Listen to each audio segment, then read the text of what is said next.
value prop. Then move on to where are we today? What's the current status? What's the roadmap ahead? For you as integrators, what's the way for you to integrate your platform with UHI? And then we'll spend time on question and answers. I do want to recognize that I think we have a mixed bag of participants where we have organizations that have already integrated with ABDM. At least M1, milestone 1 has been completed where they are able to create, generate, verify ABA address of citizens. But there are also some folks who've joined us who have not yet integrated with the ABDM ecosystem at all. So for those participants, we just want to spend some time on ABDM, but we'll, again, like I said, spend most of our time focusing on the UHI aspect of it. I hope that sounds good to everybody. Okay. ABDM was a scheme that was launched in 2021 September by the Honorable Prime Minister. It was launched nationwide then. And the idea was to essentially build the digital infrastructure that's required to build an open and an integrated digital health ecosystem in the country. The vision for this was to actually support universal health coverage while ensuring security, confidentiality, privacy around health-related information and services. And there are a few technical and policy principles that it's built around. One is, of course, its federated architecture and design. It's also decentralized in its design. So data is only stored where it's generated and it's not centrally stored anywhere. The idea is to build single source of truth in the healthcare ecosystem. It is wellness and citizen-centric in its design for accessibility.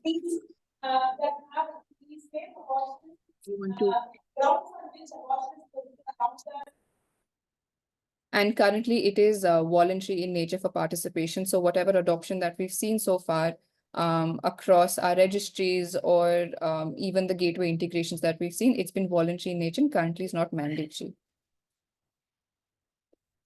So I just want to click on, double click on the registry component of it. So there are 4 broad registries, and the idea of registry is essentially to give a unique identifier to various actors in the ecosystem. So we'll start off at ABA, which is widely adopted. About 50 crore citizens today do have an ABA. ABA is a 14-digit unique identifier for all citizens in the healthcare ecosystem. And again, it's voluntary in nature. There is an option to opt out and delete ABA as well. Then there is the healthcare professionals registry. So far, we have about 2.5 lakhs healthcare professionals, and this is across doctors and nurses and other allied healthcare professionals who have registered on this. These are centrally maintained registries by the National Health Authority with the idea to establish authenticity and have a unique identifier for healthcare professionals in the ecosystem across traditional as well as modern medicine. Similar to HPR, we also have something called as HFR, which is the Health Facility Registry, which is a comprehensive registry of healthcare facilities in the country. It assigns a 12-digit unique identifier to all health facilities in the country, again, to establish authenticity of the facility itself. So ABA, HFR, HPR, all of these are currently live and are being adopted. If you visit the ABDM website, there's a dashboard publicly available as well, where you'll be able to see where all professionals and facilities have adopted from, which all states, which all entities, so on and so forth. And lastly, we also have something called the drug registry, which is a registry for all verified drugs to have a unique code assigned to each. The drug registry is currently under development and will be rolled out soon, but the top 3 registries are already live. And these are the 3 gateways that exist as part of the larger ABDM framework. What you see on the left, which is the Health Information Exchange Consent Manager, HICM as we call it, that is largely focused on interoperability of health data. So anywhere where there is the health data comes into picture, any creation, management, exchange, that all of those functionalities happen through the HICM. The second is the Health Claims Exchange. This is interoperability in the health claims piece. This is to standardize the information exchange between providers as well and payers. And lastly is the Unified Health Interface, which is focused on interoperability of health services, which is what we want to actually double click on today. This largely focuses on, allowing more access to users for various health services and wider discoverability for healthcare providers to citizens. So these are the 3 gateways as part of the ABDM framework. This is an overwhelming slide, but this essentially is the ABDM stack in a nutshell. I've already covered some of these, but I just want to recap. So if you can actually follow my cursor, we typically read this bottom to up this slide. So the registries that I spoke of, the ABA, HFR, HPR, the drug registries, which are being built out as digital public goods. So those are at the bottom, and they're actually built using some of the existing DPGs, such as Aadhaar, DigiLocker, Consent Artifact. And on top of this identity layer sits the gateway layer, which essentially allows that interoperability in the ecosystem that we speak of. And if you were to think of a user journey from an end-to-end perspective, availing a healthcare service starts from discoverability of a service, right? So that's where, if you see on the right, the dark green colored box, right? The UHI gateway sits there, which essentially enables your discoverability of services and availing them. The second is the HICM, interoperability of health data that we speak of. And the last is the health claims exchange. So these are the three gateways that exist on and are built on and are leveraged using the existing DPG identities that I spoke of at the bottom. And on top that you see is the user application. This essentially is the interfacing platform for the user, for the doctor, for the provider, on how do they actually engage with this ecosystem. So you have PHR applications, which are personal health record applications, HMISs, LMISs, other softwares that are being used both by the citizens, providers, and payers that need to integrate themselves with these various gateways to be able to then engage in this ecosystem. And that's essentially what becomes the interfacing layer. I'll pause here actually for any quick questions. Maybe we'll spend a minute. Any questions or anything? Otherwise, I'll move on. Okay. So let's take an example, right? Now that we're going into details of UHI. We have a family where the child falls sick, they have fever, they have cough, and it's 11 p.m. And they want to avail a teleconsultation at 11 p.m. They search on the existing apps that they have. They search on app number 1. The clinic is available, but it's too far. On app number 2, there is no immediate slot available at 11 p.m. And on app number 3, the consultation itself is too expensive. There is a doctor that's available at that hour, which is in the vicinity and maybe in their budget as well, but they're just not aware of it because they've already checked 3 apps, right? So here we can see there's almost an information asymmetry that happens for the family to be able to access a consultation at that hour. So already in the moment of distress, this family A is having to switch through multiple applications, which each offers, of course, a different user experience because there's no standardization. And there's also no mechanism to identify that the doctor who is available on the app or the facility that you have seen on the app is actually a verified facility or a verified doctor. And that, of course, trust is a very, very key component while availing a digital service. So these are some of the issues that we already see happening while availing a health service. And this is where UHI comes in. So if you'll actually focus on the left side of the slide right now, so what we'll see, it's actually currently how the market is, how the ecosystem operates is there's a platform-based system, right?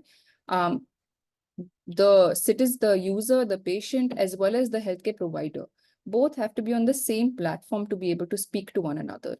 So I can only look for a doctor. If I'm using platform A, my doctor also has to be on platform A for us to be able to connect to one another and for me to be able to avail that digital service.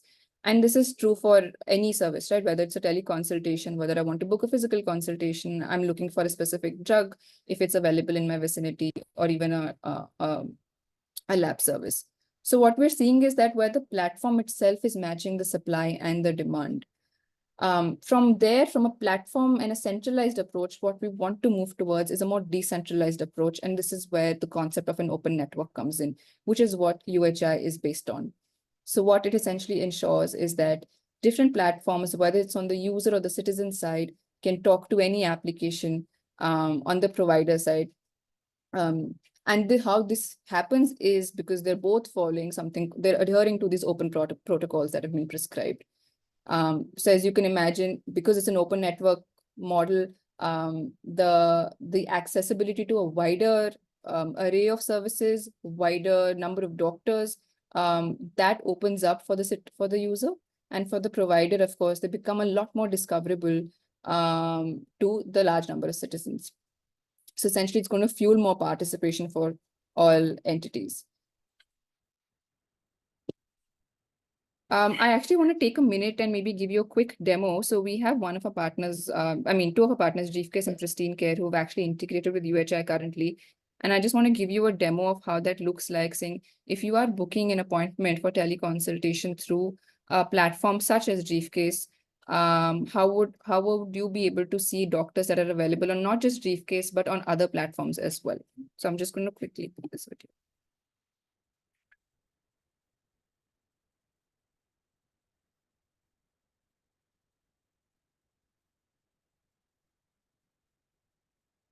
So we selected the date, we selected the specialty that we want.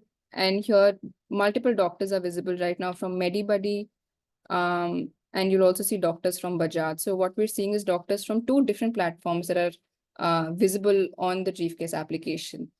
And specifically why we're seeing MediBuddy and Bajaj are because these two platforms themselves have integrated with UHI from the provider standpoint. Yeah, so their schedule is available. You're able to select that and book a teleconsultation for yourself.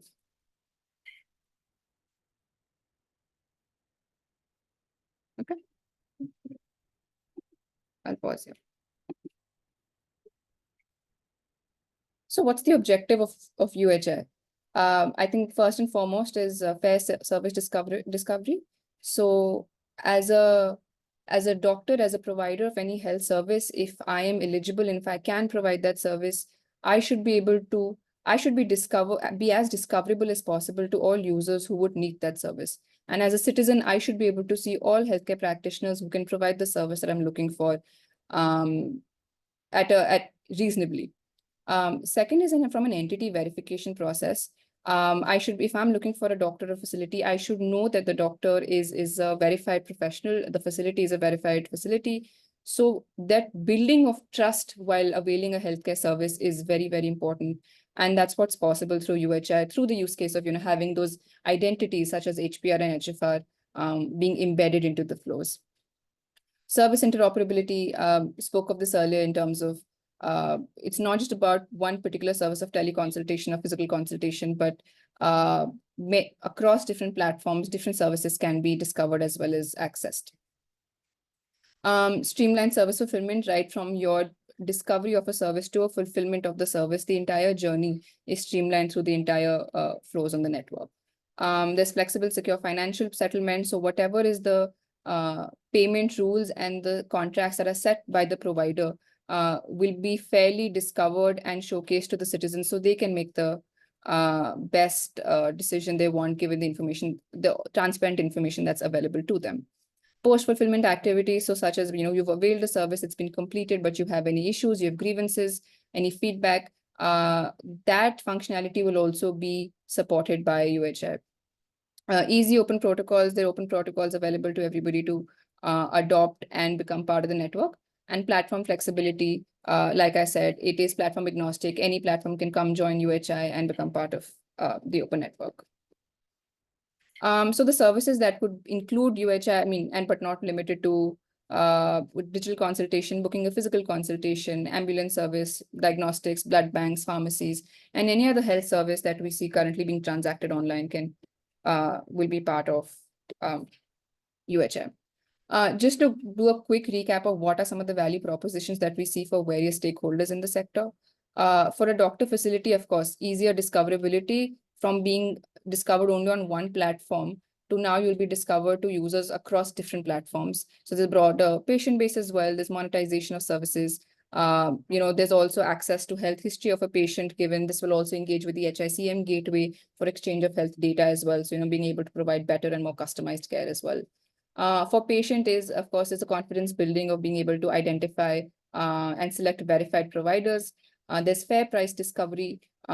Whatever prices are prescribed are showcased by the healthcare providers is showcased to them so they can make a decision basis that it's platform independent, and ability for a patient to also share the longitudinal health history. And largely for integrators, for HMIS, LMIS, PHR application, all of those providers, I think it opens up a larger base of both doctors to be onboarded as well as patients as well on the application itself. There's access to verified registries that already exist that's been built by NHA. There's also an overlap of services that can happen in terms of from a teleconsultation leading to a prescription that is generated to a pharmacy piece that comes in terms of fulfillment of that service end to end. So there'll be a lot more business use cases that come in as various services come on board on UHI. Okay, so now we want to jump into the tech aspect of what the design of UHI is. I'm going to call on to my colleague Akhil to explain this to you. Hey everyone. So let me just explain what are the components in UHI now that you know the value proposition, but what exactly is UHI and how is it actually implemented? So for example, you can see an end user application, you can see a UHI gateway and a health service provider application. So what actually NHA hosts is the gateway with the registry. So let me just explain what an UA is. So you've seen that the patient-facing applications are called UAs or the end user application. Currently on UHI, we have two UAs, Briefcase and Pristine Care. So all requests for discovery of doctors happens through the UHI gateway. And then this information is relayed on to the health service provider application. Right now, we have two networks, as explained before, MediBuddy and Bajaj Finserv. So how exactly does it work? So for example, you've selected a doctor, you're searching a doctor based on your location and for your specialty. This request is routed to the UHI gateway. Post that, this information is relayed to the health service provider application or the doctor-facing application. So let me explain what the gateway registry actually does. This is the database where your information is technically stored. I mean, the information of the UA and the HSPA. This is where the validation of that information is done. This ensures that all participants in the network are validated and are authentic. That's the guarantee given by the UHI gateway. So let me explain with a user journey here. So again, you see a patient. A patient has an ABA account or a health account. The patient can choose between any UA he or she wants. And upon requesting, the UA sends the request to UHI gateway, which is hosted by NHA. This gateway forwards the request to the relevant HSPAs. And then the HSPAs respond back if they can cater to the request or not. Clearly, you can see that the HSPA 3 cannot cater to it. So the gateway receives all those requests. And then you can see that the request is routed back to the UA or the patient-facing application. And then what happens is a UHI gateway is not part of this ecosystem anymore. It's only in the discoverability part that the gateway comes in. All requests henceforth will happen peer-to-peer, meaning from the UA and HSPA directly. So let me explain how a health service is provided in UHI and where exactly as a partner, as a UA or HSPA, you can come in, or as the gateway, what we do. So first is service discovery. So all service discovery is routed through the gateway, which is again hosted by NHA. So the request is starting from the UA. The gateway actually validates the request and then sends it to the HSPA. Post this step, the gateway actually does not come in and we only have the logs and we only identify you by transaction ID. This is to comply with data governance norms and also to ensure that your privacy is protected. So let me go to the next step, service booking. So from henceforth, your journey is tracked by us using your transaction ID and not your personal account numbers. The service booking is done via the UA and accepted by the HSPA. Now the service fulfillment. For example, let me take a teleconsultation. So a teleconsultation is booked. The fulfillment is actually done by the HSPA or the health service providing application. And the UA is rendering it based on the parameters set by the UA, which is the end user application. And now how are the finances done? So we have a settlement protocol and a framework which NHA sets the rules for, but all the payments are actually happening out of the gateway, or NHA does not control how the money transfer actually happens, but sets the rules for it. And that's a work in progress. And then we have the post-fulfillment, for example, how the rating system happens, how the issue grievance management happens. So all this again, NHA sets the guidelines and it's being implemented by the partners. So you can clearly see that it's only in the service discovery stage where the handshake is provided by the gateway. And post that, it's the partners who will actually play based on NHA's rules. So now where are we today? My colleague Ananya will talk about it. Hi, everyone. We'll now move to where UHI stands today. So there was, So currently we're in the waters of UHI where we're testing the network. It's actually recently been launched, but there was a soft launch that was initiated in June of this year. And currently the teleconsultation service is live on UHI and you can all try it. Currently the teleconsultations on UHI are actually financially supported by NHA. So whoever is booking a teleconsultation can actually avail it for free. There are two different sides of partners that we have on UHI as Akhil as well as Ria covered. There's EUA, which are patient-facing applications, as well as HSPAs, which are provider-facing applications. As part of EUAs, we have two partners currently which have onboarded onto UHI. One is Briefcase and the other is Pristine Care. And as part of HSPAs, we again have two partners, Bajaj Health and Medibuddy, who have onboarded onto UHI.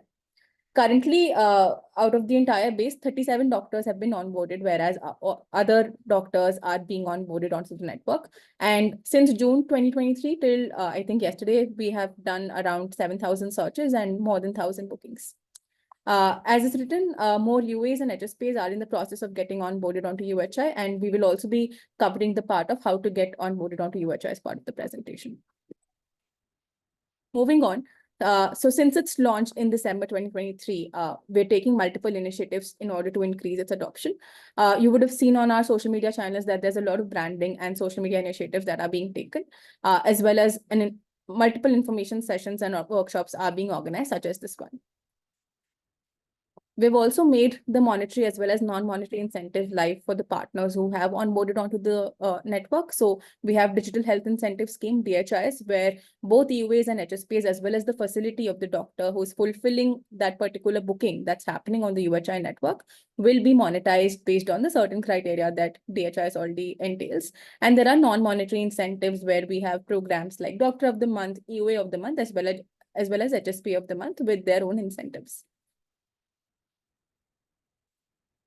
In order to cover what's next, we have new services as well as functionalities that are being built on UHI. So there are a few upcoming services like physical consultation, labs and diagnostics, ambulance, as well as pharmacy that will soon be live on the network.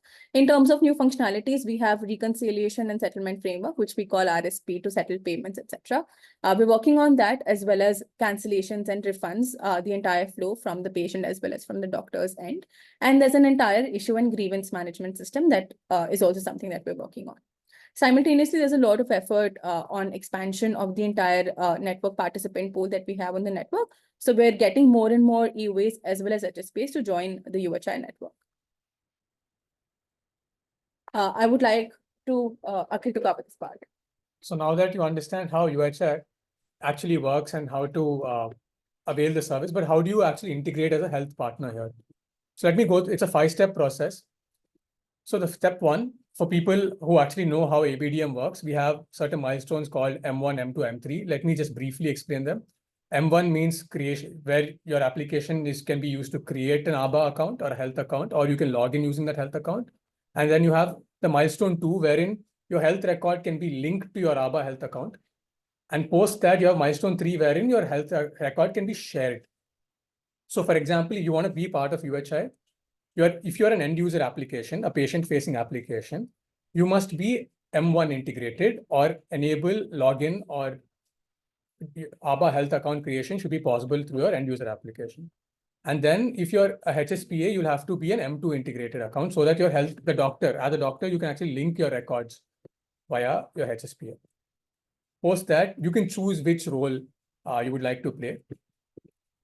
Then we have a UHI sandbox environment wherein you can test our APIs. You can see if the flows are working fine or not. So this is where you'll have to go through rigorous testing if your application is actually following the standards set by NHA. Post that, we review it. We see if you're actually following our stringent testing policies, and also if you're leveraging the other ecosystem gateways and also the health registries here. Post that, if, after approval of our committees here, then you can go on to the production environment. So this is how you can integrate onto UHI. Okay. You can scan the QR code in case you would want to sign on to the form to register for UHI. I'll just pause on the screen for a bit. Post which I think we'll open the room for any questions from the group.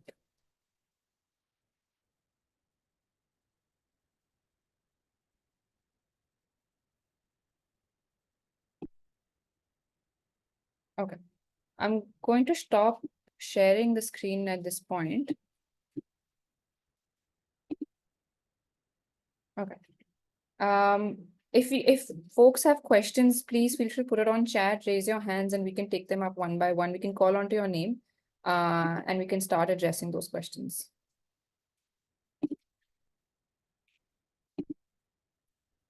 Okay, I'm seeing a few questions on chat. Just give me a second to go through those. I have a question, Suhas. How many HMIS vendors have integrated with UHI?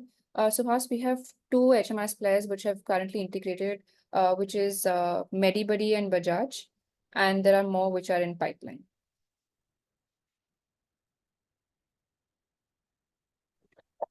Sarang, on any feedback from doctors? Okay, your question's been answered. Explain the RSP and how that cycle would work. Arpita actually would love to get into the details of this separately because that'll be a much longer conversation and we would want to utilize today's time just getting newer folks initiated onto UHI. Maybe we can do another separate conversation on that with you, so we can reach out to you on that. Middle of VASA. We're in middle of VASA and functional testing. Once it's been done, to Shivang from Arogya ID. I think in total, as for teleconsultation, we have about 6 to 7 APIs that you'll have to consume.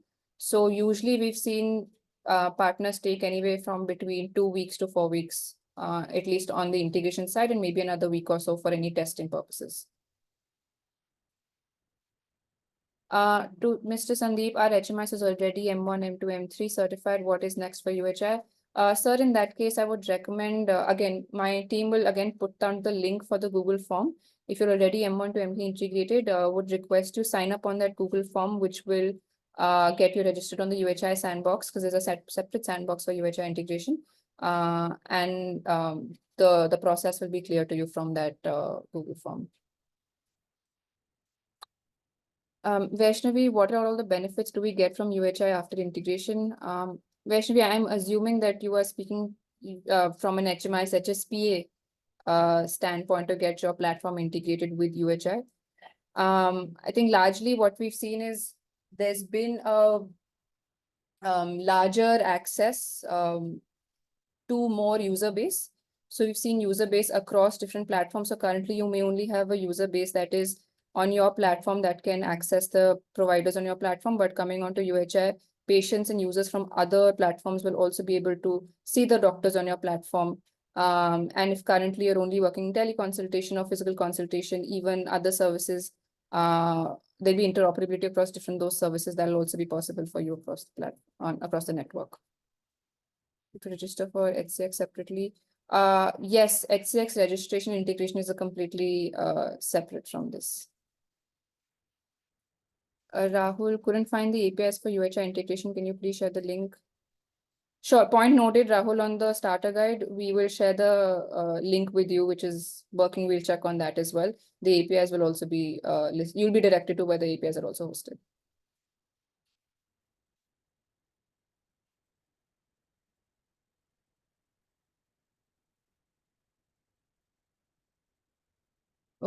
We want to. Okay, I'm seeing a lot of questions regarding certain organizations that have already done M1 to M3 integration. My team will just share the QR code again. You can actually just scan that and that'll take you to the Google form where you can register yourself for UHI integration. Yeah, it should be on your screen now.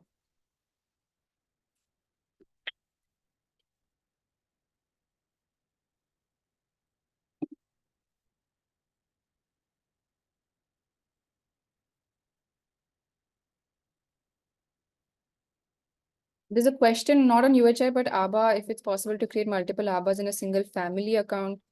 So currently the design is that there can be one ABBA for one individual. There is currently no linking of any ABBAs to each other in a family account or a family folder kind of a concept. So in one particular family, different individuals can have a single ABBA for their own selves. I hope that answers. Arpita, to your question around roadmap to include physios and nutritionists, the healthcare professionals team is working on it and they can perhaps answer this question better for you. So happy to get you connected to them. If there are any UHI specific questions, happy to take them up.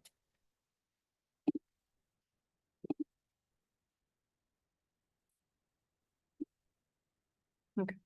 I see a few more questions.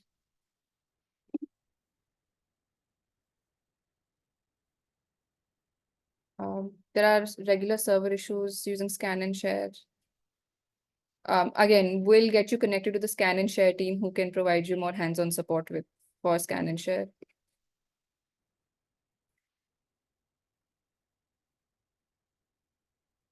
Sumandeep from the Eastern Jeepney, if you actually just want to unmute and ask your question.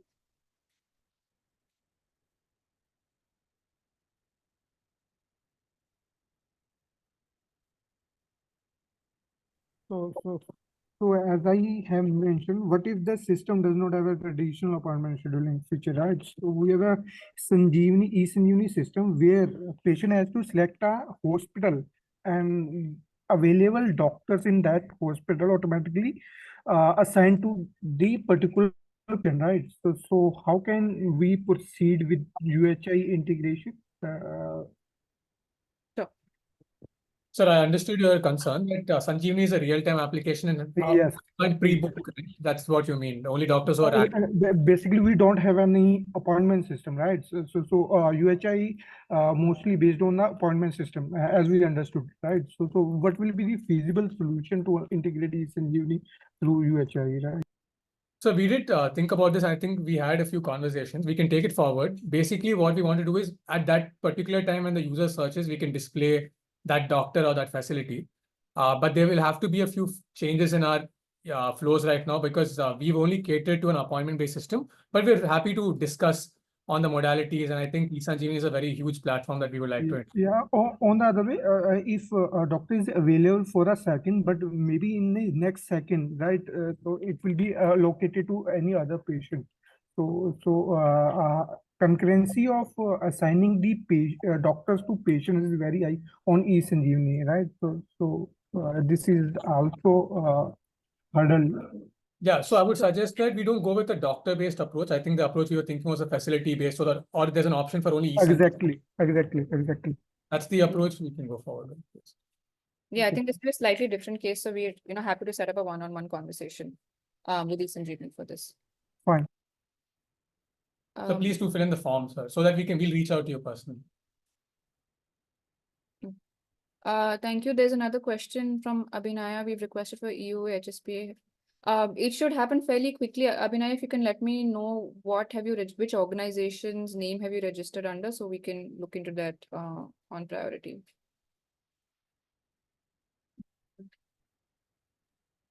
On HCX integration, again, HCX integration is different, so we'll not be able to adjust that currently. Is there anyone you all can guide us whom to connect for the ACS integration? We understand we attended the Arogya Manthan. So there is a NHA integration with the insurance companies already done.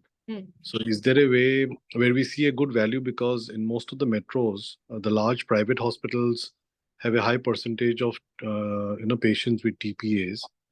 So is there an integration where HMIS companies who have done the M1, M2, M3 integration? I understand there's an M1, some 2 version where it helps HMIS companies to integrate with ACX, but is there a way, help us with someone email address of NHS who can guide us? There is a team that is dedicated looking at this. If you can actually share maybe to NHA host directly your email ID or your contact details, we'll ask the team to get in touch with you directly. Okay, can you text the email address whom we should drop an email? I don't have the email ID handy right now, but I can share your details with them if that's okay. Okay, fine. Sarang, your hand's raised. Do you want to go ahead? Yeah, I just asked a question that I don't know if it's already covered. I might have missed it. But are we also planning UHI for in-clinic appointments? Yes, so we've actually developed the function flow, which has also been socialized with some of our existing partners for feedback uh, for physical consultation. So that's actually under development right now and will be made open to partners maybe by next month for integration. So that's actually the next service that we're looking at in-person appointment.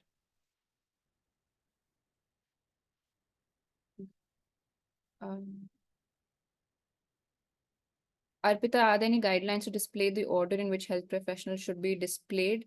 Currently, Arpita, the policy states that the display will be in order of the response. So whichever HSPA responds the fastest to the request raised by any of the EOAs, that's the order in which the doctors will currently be presented to the user. Gagan, how many institutional doctors are linked with HFR, HPR within India? Gagan, there is a public dashboard of that ABDM has where it has the details of HFR and HPR registration adoption. Broadly, numbers are about 2.5 lakh doctors and about 2.2 facilities that are on HPR and HFR respectively in India. Do you have any sample EUA? Okay, I think Akhil from team has already answered that. Any other questions? Perhaps my question was misunderstood. You mentioned Bajaj and the other healthcare network that have integrated UHI, but what I meant was actually hospital management information systems. So these are vendors who sell their software as a product that's installed in a hospital, right? So I'm not referring to the hospital chains like or hospital services like Bajaj, but I'm looking at hospital management software applications. How many of those have integrated with UHI? So currently, given it is teleconsultation, Yeah, so because of that, there has been no in-facility software where okay, rolled out. There okay, are 40 doctors who are perhaps working, whether it's their own clinic or part of a larger facility they're operating. right. Okay, got it. Thank you. Any other question? Hi, this is Nishi here. Hello, am I audible? Yes, ma'am, you're audible. Yeah, no, I have a question that we have a PHR app and there will be other players as well who will be integrated for UHI. So what will help the patient? What will be the differentiating factors and what role NHA will play in prioritizing or in identifying which app will be suited best for the patient, like how this will be decided? Sure. Ma'am, in terms of which application is utilized by the patient, that is a completely at the patient's discretion. What NHA as part of UHI will enable is if the platform, the PHR app itself integrates with UHI, is that they can participate in the open network for discovery as well as fulfillment of services. So what that would mean for the PHR application itself is that today, if citizens have access to X number of doctors on that platform, tomorrow there'll be X plus plus because doctors available on other platforms will also be available to that patient that the EOA can display back. So the pool of doctors, the pool of healthcare providers that the platform shows to the users increases drastically. In terms of for the patient, they of course the flip side of it is that they will be able to discover more number of providers across different specialities, can filter through geographies, price points, feedback, so on and so forth. So those are some of the advantages that the patient will seek to gain. But which application they will choose, that's a call that the patient themselves will take. That's not something NHA will determine at all. Okay, thanks. My other question is that we have received our application for sandbox integration is approved, and but we have not done the M1 M2 MC integration.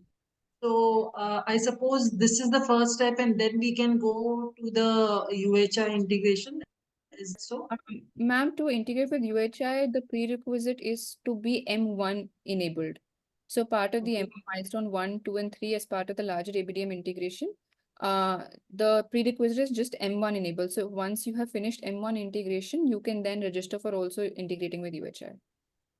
So you Okay, need and not this feel it. form, yeah, and this form which I just scanned through the QR code, it is for the UHI integration. Yes, ma'am. Okay. Thank you. Any other questions?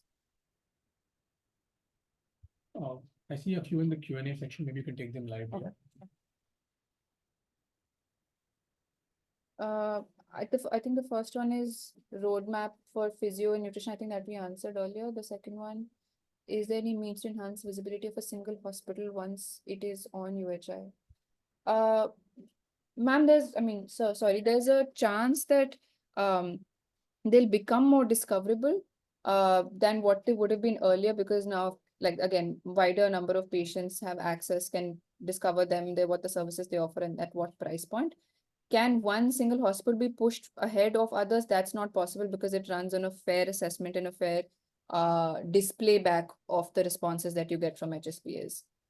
So I do see benefit for a hospital to come onto UHI through whatever vendor that they're using, but not any one specific silver bullet that'll get them showcased earlier.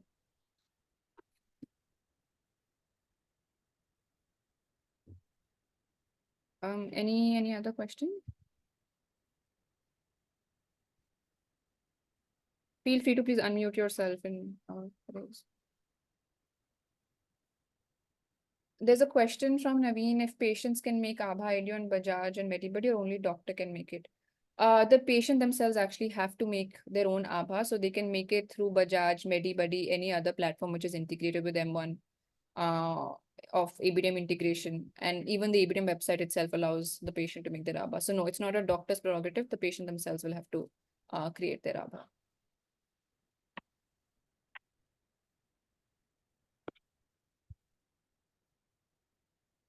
Any other question? We have about 10 odd minutes remaining.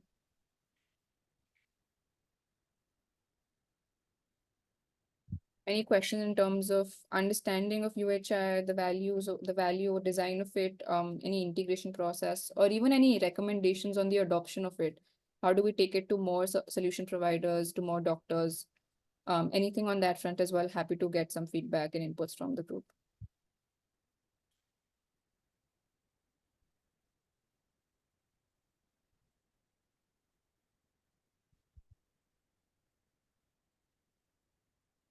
Okay.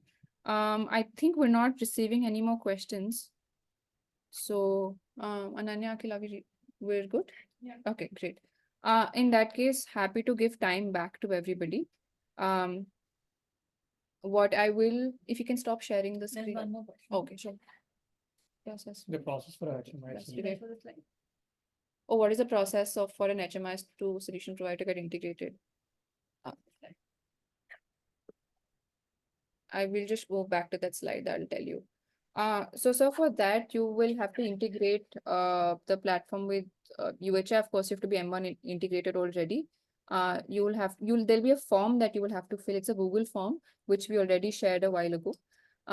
You can go register on that, choose the role that you want to play by role, end user application or a health service provider application, or both, whichever role that you want to play. You will get onboarded to the UHI sandbox. You will get access to all the relevant APIs. You can consume them at your end, integrate it in your platform. Once that is done, there are certain test cases that you will have to fulfill and give a demonstration of that to the NHA team. Once that is found satisfactory, you'll be able to go live with the UHI integration. So I think for step number 1, you may want to register on the Google form that I shared. I hope that answers your question.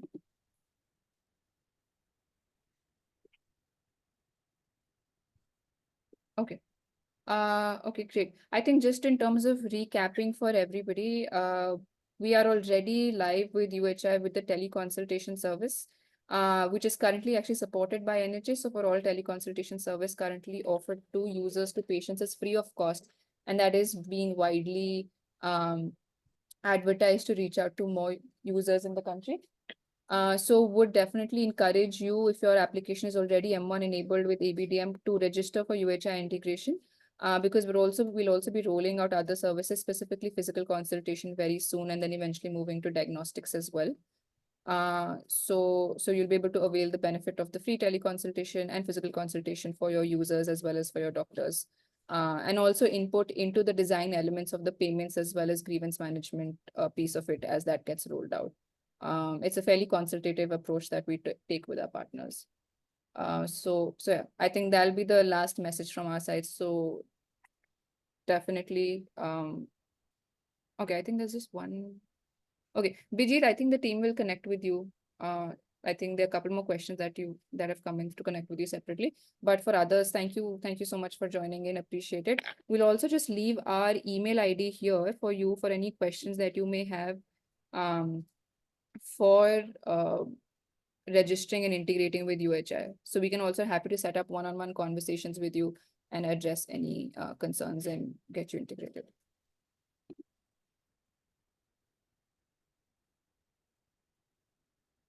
Have you put that up? Yes. Okay.